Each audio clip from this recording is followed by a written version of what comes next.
But actually, what's interesting is that I actually got a communication from my great Mhm. grandmother when I did peyote in Oaxaca, Mhm. with some I think they were like Zapotec, a Mhm. group there. And I mean, all of these things are kind of like productized for like tourists and stuff. And the Yeah. ceremony was like Yeah. in Spanish, but yeah, the peyote had a very profound effect on Mhm. me, and I kind of got the finger wag of my Yeah. great grandmother, specifically my great granny Doherty, Yeah. because I think I was actually born like 4 years after she died, and I Mhm. actually look a lot like her, which is also very strange. So I've seen Mm. some pictures of her Yeah. since then, and I think what she was basically saying to me was like, "Don't fuck this up. Like, don't screw this Yeah. up. Like I'm a woman today. I have Yeah. education. I speak multiple languages. I'm able to travel. I can make money. I have birth control. Like I have so much privilege today that like, Mhm. and so much access to things that she Mhm. never had. And I always think about that because Mhm. it's really things have really changed for women, especially in the last like Mhm. 50, 100 years or so. So yeah, communications with with my dead great grandmother. I mean, to kind of pivot there, it's very interesting. I've never met someone that rightfully so mentioned like technology and advanced technology and mentioned birth control as Yeah, like yeah as an advance because obviously it is and it's a privilege, right? But I've exactly. never heard someone say that like like say that in the context that you just said it like yeah we have technology, we have all these and that, and we have birth control. It's like whoa. So that's something that I mean, I would say it's like been one of the most important technologies ever, yeah especially in Ireland with or yeah like uh-huh. Catholic countries in general. Like, I mean, I Yes wonder like yes with whether or not my great grandma like Mhm. would have wanted to have like all the children that she did, or even the women before that. So and also in Ireland, I mean, Ireland itself has like has a pretty like messed up history with like the Magdalene laundries and stuff. And women, just that's just women in general. Like yeah, if you get you got pregnant out of wedlock or like anything happened to you, you could just be like shunned. Like there's like I saw the quote going around on Instagram a while ago, which was like, if you weren't going to be burned for like being a witch or like some kind of Mhm. heretic 400 Mhm. years ago, like what are you even doing? You know what I mean? Like if today, like if I would for sure be burned for a witch, like there's no way, there's no way I would. Oh yeah, that's that's very well put. Like if you're not pushing the status quo of that back then what are you doing? You didn't Right? evolve. If Yeah. oh, that is beautifully said. That is well said.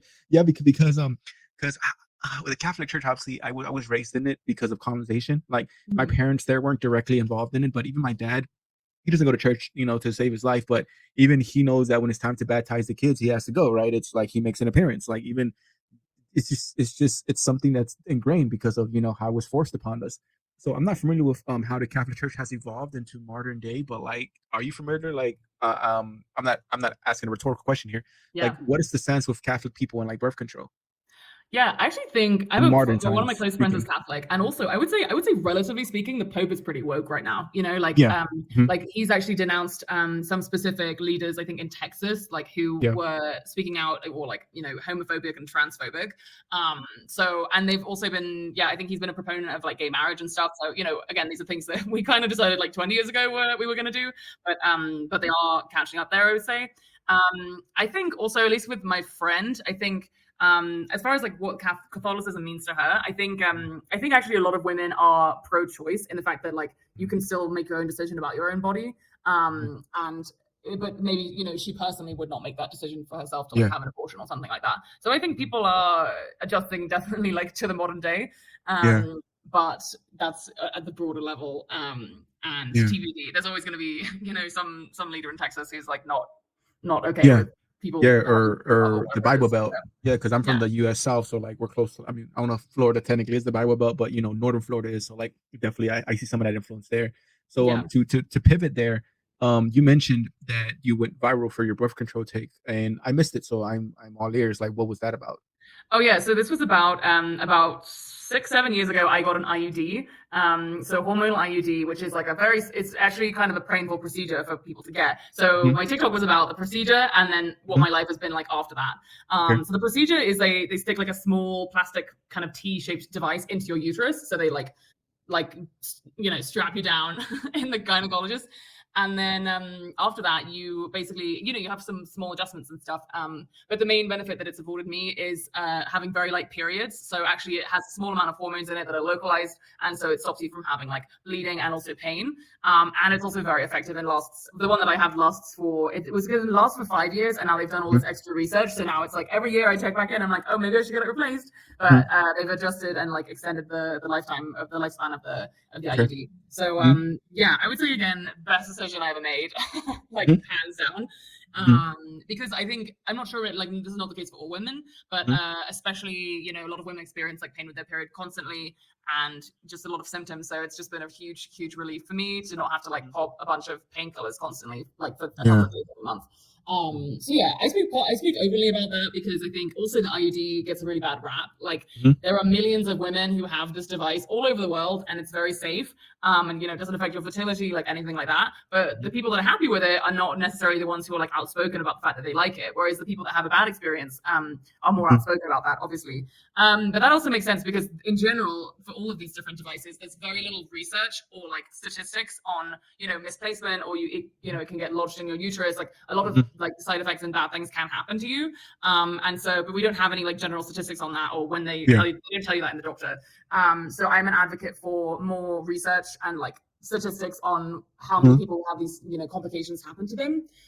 But also just to look at the broad spectrum and be like, okay, millions of people actually have this, and just because they're not Mhm. saying that they are publicly that they like it, it doesn't You mean that feel they are because not. of the stigma, or that's just it's not their nature to be like an advocate. It's just like I'm a happy customer, so I'll just keep it to myself. Or is I there think also it's like a stigmatized thing for sure. Like you're not gonna unless you're like in this is classic. Like unless you're in like the bathroom at like a club or a party or yeah, something, and like yeah. you're just chatting with like whoever, some random girl, in the bathroom. That is, I think there are certain spaces that are kind of like safe for Mhm. women to like discuss these things. Mhm. So yeah, I think also one thing is to say that the procedure is really painful, right? Like it's a 5 minutes of excruciating pain, but then Yeah. it's lasted me for like 7 years. So it's difficult for people to like get over that idea of like it is going to be painful and it's going to suck for like a day or two, and then you don't have to think about getting pregnant or having painful periods for like years after that. So Yeah, definitely been worth because it. the less painful periods, that wasn't the goal there. That was kind of like a byproduct, a good benefit, if you Yeah, will. that and also, but then if you think about, let's say for example, you're any kind of professional woman, or even, as a male partner as well, you have to worry about like, okay, did the condom break, right? Like, do I have an exam? I have like work. I got to go Yeah. to work. I got to look after my mom. I got to do Mhm. whatever. And the having that doubt and that anxiety in my mind Yeah. constantly, it's just like it's a lot of work, and that's also why like I think adherence is really important. So you want to find for anyone who's looking for a birth control method, you want to find the method that's going to work consistently and correctly for you for the amount of time that you don't want to be pregnant. So, for example, I used to take the pill, but then you have to take the pill every day, right? So, Yeah. in this 8 years that I would have been trying to take the pill, I would have taken the pill like Okay. 1,500 times or whatever. Oh And the wow. chances of me having the correct pills, like remembering to take it, like there's so much error that's involved and so much mental strain that like I just don't want to think about. Mm-hmm. So anyway, that's why the hormonal IUD has been a really good solution for me. Um, and yeah, that's why I'm like talking publicly about it, because I'm like, hey, this thing could help you. It's not Yeah. necessarily going to fix everything, but Well, it's quite helpful. well, it's always shocking to me that people want to combat the information with no information, right? Mm. Like you're bringing awareness to it, and you're saying, "Hey, this worked for me, maybe it worked for you." Like, but you still say find the thing that works best for you. And you mentioned that the pill, that's different than the morning after pill or the Plan B pill. You have to take that Yeah. every day, even if you don't have like intercourse. Yeah, exactly. Oh So the plan wow, B is like when you're, last minute emergency kind of last minute. situation, which you can Okay, take within like 24 to like 3 days, basically, probably, and after you've okay. like had sex or had an emergency. So Mm, that's also another option just for like short term band aid on the mm, situation. Yeah, the hormonal pill is something that you take every day, and it was like the first, I think the first contraceptive developed for women. I think it was in the 50s. And so yeah, that you're just taking as a pill every single day, which again is works really well. In fact, I have a friend who developed a mm, startup called Avia, aavia.com, and basically what they actually have is a smart pill pack. So you would put your mm, pill in the smart pill pack, and then it would tell you like whether or not you've taken your pill, because people like me would forget all the yeah, time. yeah. So there are the technologies now that can tell you to make sure that you take your pill on time every single Mm. day. Or if you're just lazy like me and you don't want to take pills every single day, then maybe an IUD would work better for you. But isn't there also effects with the pill? Yeah, and there are you're also side effects yeah. like with IUD as well. Mm. But yeah, like that's there's a Yeah, whole well, yeah, because yeah, I take a multivitamin every day, right, and sometimes I'm like, did I take it? Did I take it or not? I'm always like forgetting, and it's like, whatever, I'll take it tomorrow. So it's like that's my male privilege. That's right. me asking these questions that I don't have to consider, right? That I'm just kind of like, I'm like in my 30s and I'm over here learning about these things, right? And I'm sure you Right. had to learn about these things when you were like what 15, 14, 16 around there.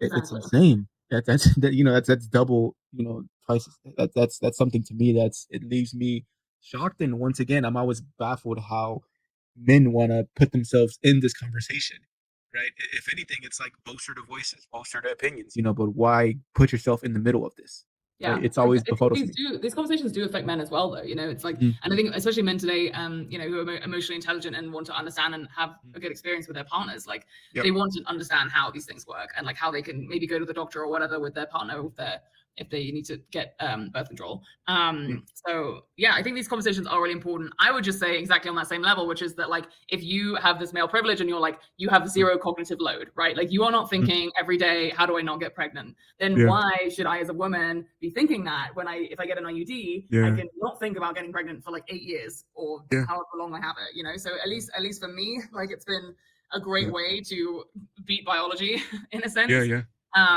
for the time being, and I will have to Mhm. get it replaced at some point. And again, a lot of the women that I know do are like against hormonal birth control for a lot of reasons. I mean, there definitely are side effects, and some women really like being in charge of their cycles and feeling their period every single month. So I really like value and like I just want everyone to have like the best experience. You know what I mean for Yeah. them. Mhm. But I find it difficult to tolerate like these Mother Nature like Pachamama style women who are like all hormonal birth control is bad because that's absolutely not true. Like Mhm. if you look at biology, women have died in childbirth for like thousands of Yeah. years. We've experienced enough pain, we've experienced enough sadness and trauma within our own bodies, just as a society as a whole. So I just really believe that like we should be able to have access to these methods if we want to, and not get Mhm. pregnant if we don't want to be pregnant. Mhm. And whether or not you like it, at the end of the day, Mother Nature, I do not think is on the women's side. Like, like Yeah. the pain of childbirth, like the pain of periods, like Yeah. we just don't deserve to be in pain is my feeling for it. So Mhm. I want to be tolerant of all women's experiences, Mhm. and say that I wholeheartedly embrace modern medicine, Mhm. to stop my body from like just hurting itself Yeah. constantly. So yeah. Yeah. Yeah. Before we pivot from this, like, a question for me to you, like, as a male, like, what's something that a cis male could do to be like an ally in a situation other than kind of boast their opinions? Like the way I see it is like boast their opinions and defend women's right to speak about it and to do these things and kind of just shut up. But besides that, like, because for example, for men, it's like we're supposed to be disgusted by periods, for example. Right. And I was also a culprit of this up until maybe a couple years ago. I had a partner, a long term partner. Whenever she would mention these things, I would be like, "Oh, no, I don't want to hear that," because it's like Yeah. it's funny. The guy, right? The guy is supposed like we see it all the time on sitcoms or whatever. The guy just go get the girl chocolates and the tampon and go be a dummy. Don't be involved. Don't be educated. But so that's kind of the card I felt that I had to play. So like I would whenever she would mention these things, like oh, it's that time of the month, I would always be like, oh, I don't want to know, I don't want to know, Yeah. kind Like of like yeah, right. But after a while, I noticed that that's not what she needed, and that mm, wasn't helping. Like you should be able to talk to me about these things, and then that's when I started listening. And I started because I wasn't really disgusted by it. I just thought that I had to act like I was as a man. I had to be like, oh, repulsed by these kind of conversations.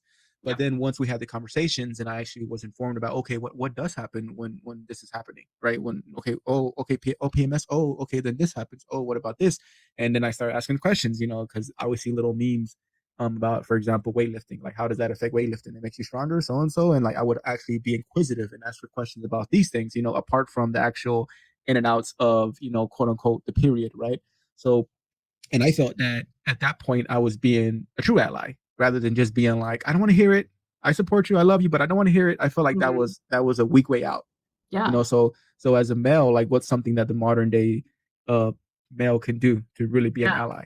Well, I love that story that you just told because I think the most important thing is that you were sensitive, right, to her Mhm. needs and realized that you weren't meeting her needs. And so, you actually Yeah. had a conversation about it. I think for Mhm. sure, just asking your partner, like, what do you need or what would you like? Really great place to start.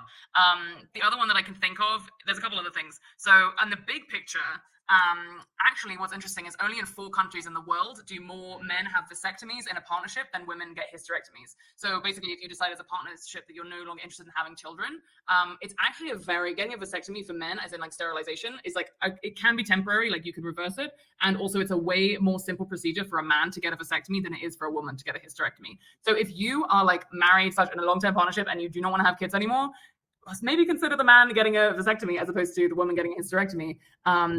Just like you can imagine it where it is placed on the body, right? Like it's a more invasive procedure for a woman to have her fallopian tubes tied than for a man to get his like testes tied.